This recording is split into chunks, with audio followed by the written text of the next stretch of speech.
C'est bien parce que Bertrand le jardinier, il est en plateau. Bonjour Bertrand. Bonjour Katia. Comment ça va Bertrand? Ça va super bien. Normalement, je devais venir en kimono. J'ai pas trouvé de kimono pour la chronique. D'accord, pour la chronique bonsaï, forcément. Pour la chronique bonsaï. Ce soir, on parle de bonsaï. Mais je crois qu'avant, tu veux nous présenter un petit clin d'œil. Oui, Louison va nous faire voir comment faire une bouture. C'est parti. Une bouture. Alors je vais vous présenter Louison, qui est en 2e année de bac professionnel et qui va vous faire voir aujourd'hui comment on fait une bouture. Alors bonjour Louison. Bonjour. Bon, on va prélever les plantes. Bonjour.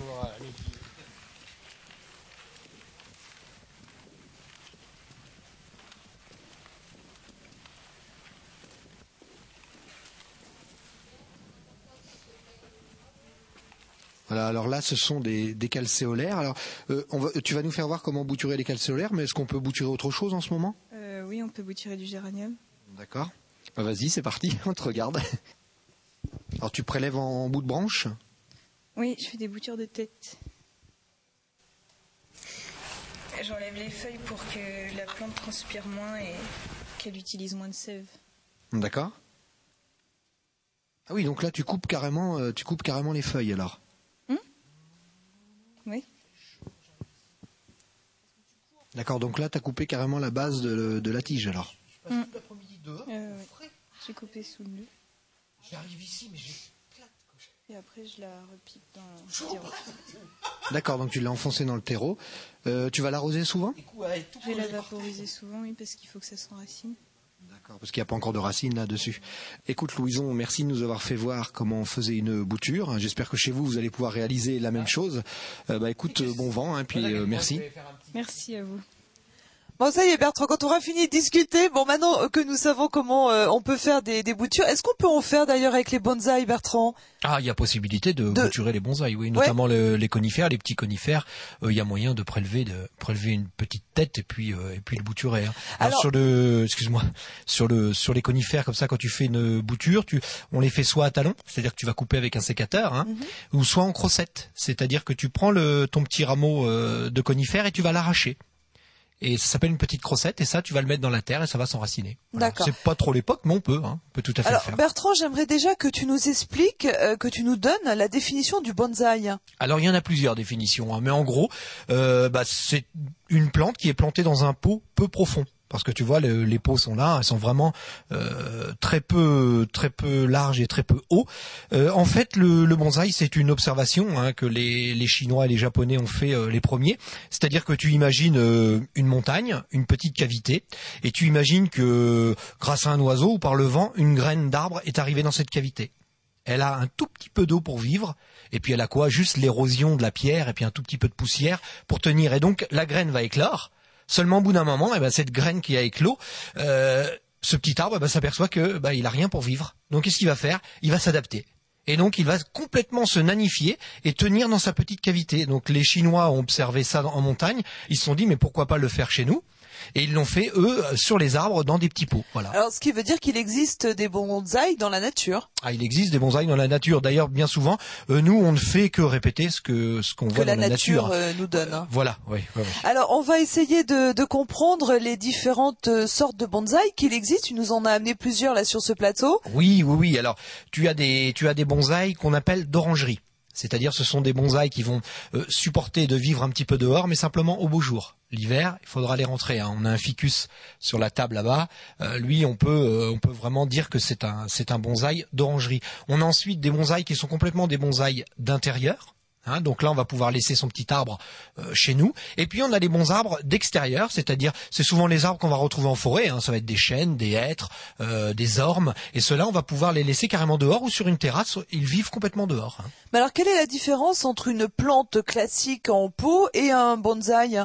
Ah, alors il y en a une grande, c'est que quand tu plantes par exemple un géranium ou un bégonia, tu profites de la plante, tu profites de sa floraison. quand tu as un bonsaï, eh bien c'est carrément tout un paysage qui se met en route, tu vois.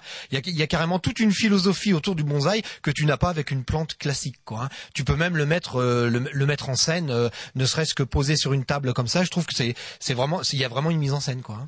Alors tu parles de mise en scène. J'imagine que les gens qui ont des bonsaïs ont peut-être une façon, un esprit bonsaï, comme sans vilain jeu de mots.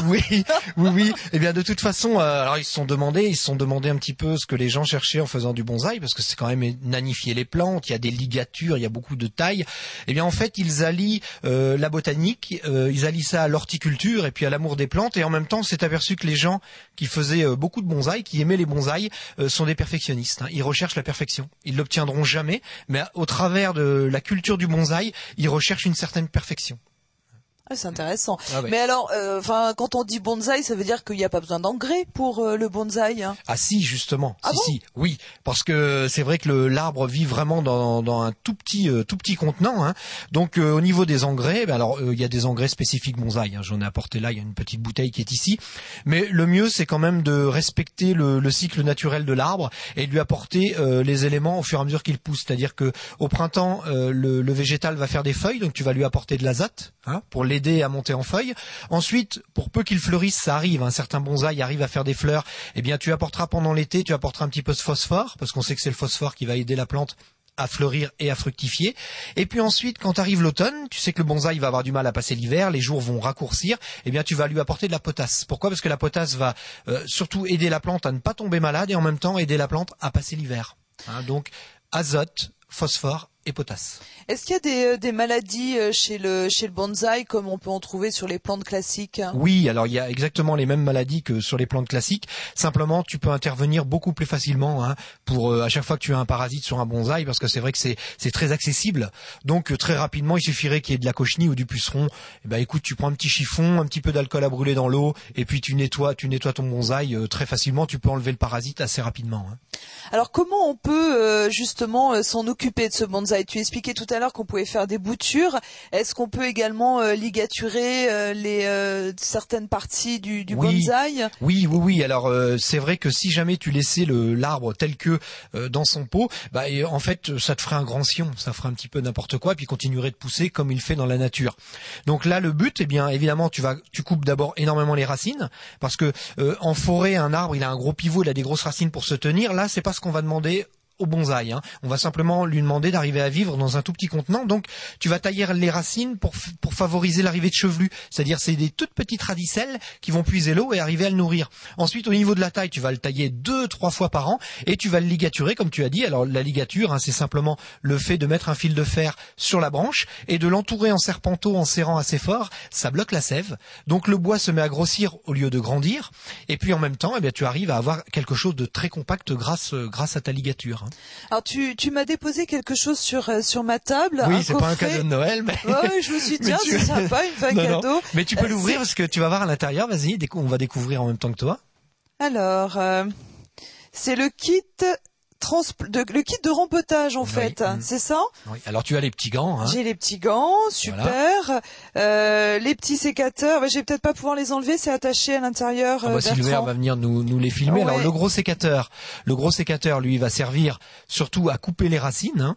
Oui. Voilà, il y a un plus petit sécateur qui lui... C'est même un ciseau, on dirait un ciseau. C'est presque un ciseau, oui. Lui va servir plutôt à éboucter les feuilles, hein, et à nettoyer un petit peu ton bonsaï au jour le jour. Tu as le fil de fer pour la ligature, mais en même temps, quand tu rempotes un bonsaï, du fait qu'il ne tient pas, il va pas trop tenir dans son pot, eh bien grâce à ce fil de fer, tu vas le maintenir dans le pot. Hein. C'est-à-dire qu'à la plantation, il y a des trous au fond du pot. Là, j'ai un pot, donc Silver, si tu veux bien juste filmer dessus. Ouais, voilà. On le voit. On voit parfaitement les trous qu'il y a au fond du pot. D'accord. Il y a de la terre également. Alors, est-ce que c'est une terre spécifique ou est-ce que il y a quoi dans cette terre ? Oui, alors il y a tellement peu de terre avec les bambous qu'il faut à chaque fois un mélange spécifique pour les bambous. Hein. Donc très souvent, c'est à base de tourbe, de terreau. Il y a un petit peu de terre de bruyère, du sable, hein, et surtout de la pouzzolane. Hein. C'est de la roche volcanique qui va apporter un côté très drainant et très léger au mélange du bonsaï. Puis j'ai un petit plumeau aussi. Il sert à quoi mon petit plumeau? Alors le plumeau, il sert une fois que tu as rempoté ta plante, il sert évidemment à gratter un petit peu la terre, parce que tu en parlais tout à l'heure, des différentes formes de bonsaï. Regarde comme celui-ci là, le petit orme qui est là. Ouais. Alors on met orme de Chine, normalement c'est Notophagus, son véritable nom. Tu vois, les racines sont ressorties du pot. Et ça, c'est une technique de bonsaï, avec les racines ressorties du pot. Donc, quand tu veux faire apparaître tes racines, tu te sers du petit balai que tu as là, et tu vas nettoyer et gratter la terre qui est autour des racines au fur et à mesure que l'arbre va pousser.